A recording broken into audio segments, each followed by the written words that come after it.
प्राचीन भारत में हस्तिनापुर नाम का एक महान राज्य था।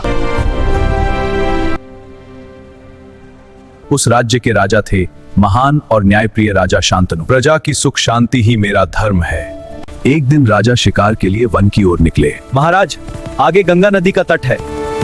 जंगल के बीच बहती गंगा नदी के तट पर राजा की नजर एक अद्भुत स्त्री। देवी समान स्त्री कौन है? राजा शांतनु गंगा की सुंदरता पर मोहित हो गए। हे देवी, आप कौन हैं?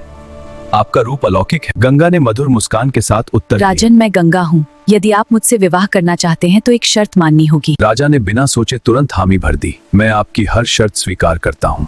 दोनों का विवाह संपन्न हुआ और गंगा हस्तिनापुर की रानी बन गई।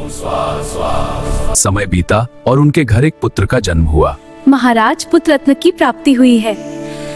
लेकिन गंगा ने अचानक उस शिशु को लेकर नदी की ओर कदम बढ़ाए। रानी, आप ये क्या कर रही हैं?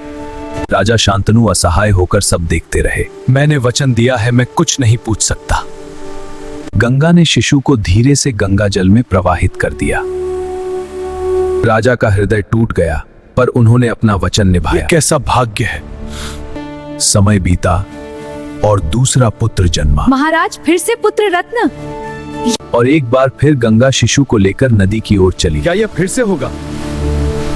तीसरा, चौथा, पांचवा, सातवां पुत्र, सबके साथ यही हुआ। इस बार मैं मौन नहीं रहूंगा। वचन टूट चुका था। राजन, आपने अपना वचन तोड़ दिया। अब मुझे जाना होगा।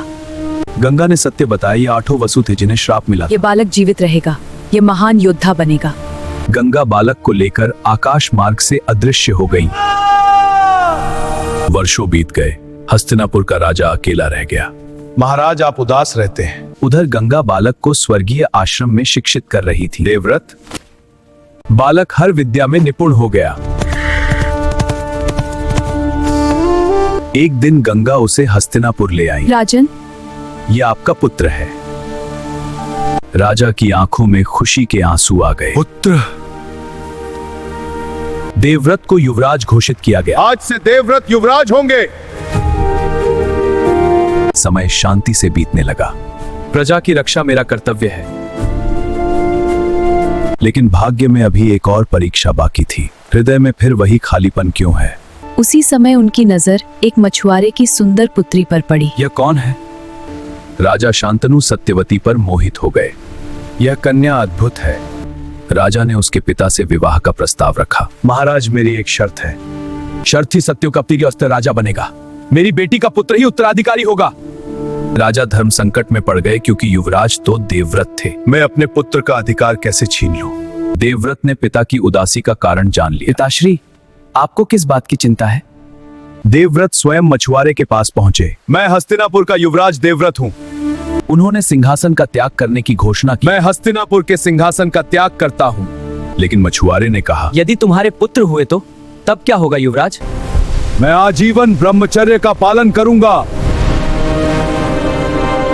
देवताओं ने आकाश से पुष्प वर्षा की और देवव्रत बने भीष्म। भीष्म की भयंकर प्रतिज्ञा की खबर हस्तिनापुर पहुंची। युवराज ने सिंहासन त्याग दिया। राजा शांतनु को जब यह पता चला, मेरे पुत्र ने मेरे लिए इतना बड़ा त्याग कर दिया है। राजा तुरंत भीष्म के पास पहुंचे। पुत्र, तुमने यह क्या कर डाला? भीष्म ने विनम्रता से उत्तर दिया, पिताश्री, आपका सुख ही मेरा धर्म है। राजा ने पुत्र को वरदान दिया, तुम्हें इच्छा मृत्यु का वरदान देता हूं। अब सत्यवती का विवाह हस्तिनापुर में हुआ। ओम शांति शांति शांति। भीष्म ने नई रानी का सम्मान पूर्वक स्वागत किया। हस्तिनापुर में आपका स्वागत है। हस्तिनापुर में फिर से उत्सव का माहौल था।